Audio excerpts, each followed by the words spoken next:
नमस्कार, स्वागत है आपका क्यूवाइव नेटवर्क पर और हमारा खास कार्यक्रम एंगल 360 में आपका स्वागत है।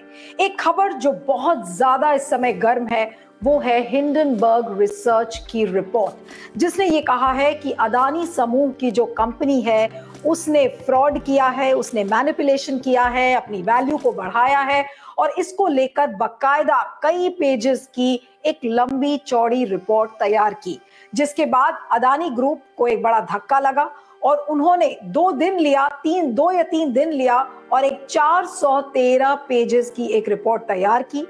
हिंडन रिसर्च ने उनको 88 क्वेश्चंस बना कर दिए थे कि आप अगर पारदर्शी हैं और अगर सब कुछ ठीक है तो उन सारे सवालों का आप जवाब दे दें।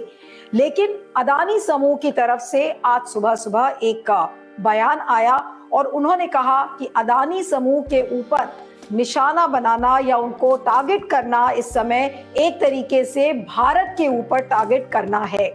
लेकिन हिंडन रिसर्च माना नहीं और उन्होंने कहा कि उनके पास प्रूफ है इस बात को लेकर कि मैनिपुलेट किया गया है, फ्रॉड भी किया है। और हिंडन रिसर्च ने ये कहा कि अदानी समूह राष्ट्रवाद की आड़ में देश को लूटने का काम कर रहा है। A fraud is a fraud, बिल्कुल क्लियर शब्दों में हिंडन रिसर्च ने इस बात को कहा है।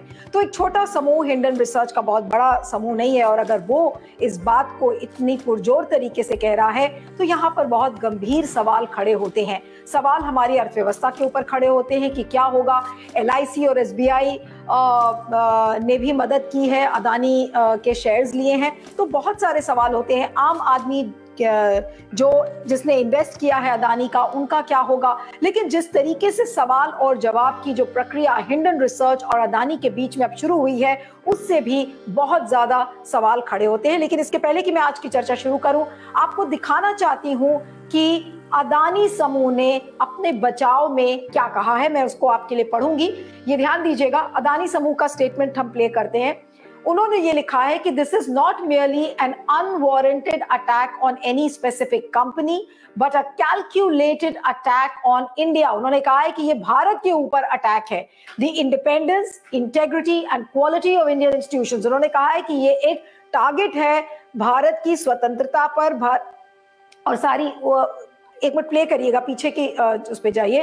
This is not merely an unwarranted attack on any specific company but a calculated attack on India, the independence, integrity and quality of Indian institutions and the growth story and the ambition of India। यानी कि Adani group का ये कहना है कि जो भारत की जो ग्रोथ है, उसकी प्रोग्रेस है और जिस तरीके के एम्स एंड ऑब्जेक्टिव्स हैं उस पर एक बड़ा प्रहार हिंडनबर्ग रिसर्च ने ये किया है।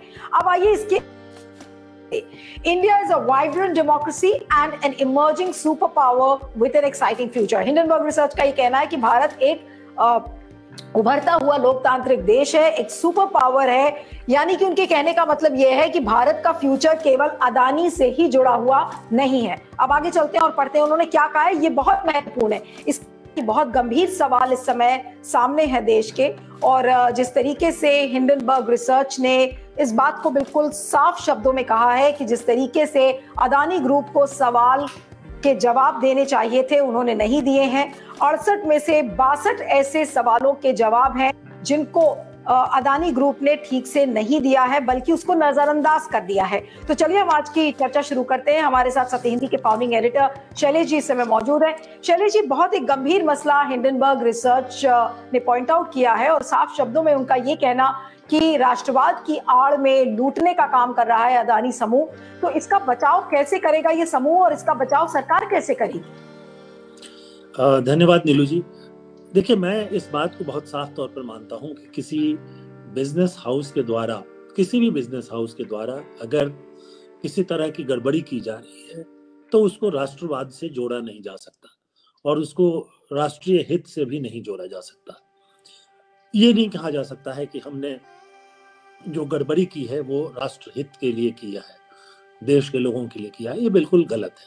उसके साथ ही मैं ये भी कहूँगा कि हिंडनबर्ग और इस तरह के बहुत सारे रिपोर्ट्स वहाँ आती रहती हैं और ये जो है जहाँ की ये संस्थाएं हैं, जिन देशों की संस्थाएं हैं, अमेरिका और यूरोप, उनके इंटरेस्ट को देखती हैं। तो उनके इंटरेस्ट में ही काम करती है। इसलिए हम आंख मूंद करके इसको मान नहीं सकते कि जो कुछ आ रहा है अडानी ग्रुप के बारे में वो सब सही है। लेकिन यहाँ पर जरूरी बात यह है कि सरकार इसको नोटिस ले और उसके बाद जितनी जांच संभव है वो जांच कराए और एक व्हाइट पेपर साफ साफ तौर पर सामने रखे।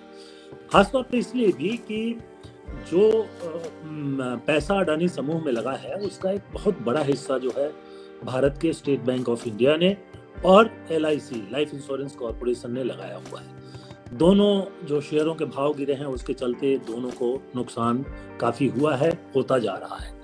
तो ये दोनों जनता का पैसा है, सरकारी पैसा है और इसलिए जनता को ये अधिकार है कि वो सरकार से पूछे कि जो कुछ कहा जा रहा है उसमें कितनी सच्चाई है। और अगर सरकार इस पर जवाब नहीं देती है, जो वित्तीय संस्थाएं हैं वो जवाब नहीं देते हैं, तो निश्चित तौर पर लोगों के मन में एक संदेह बना हुआ रहेगा। इसलिए मैं साफ कहना चाहूंगा कि इस रिपोर्ट को सही न मानते हुए भी इसकी पूरी तरह से तहकीकात की जानी चाहिए, क्योंकि इस तरह की घटनाएं जो है पहले भी हो चुकी है।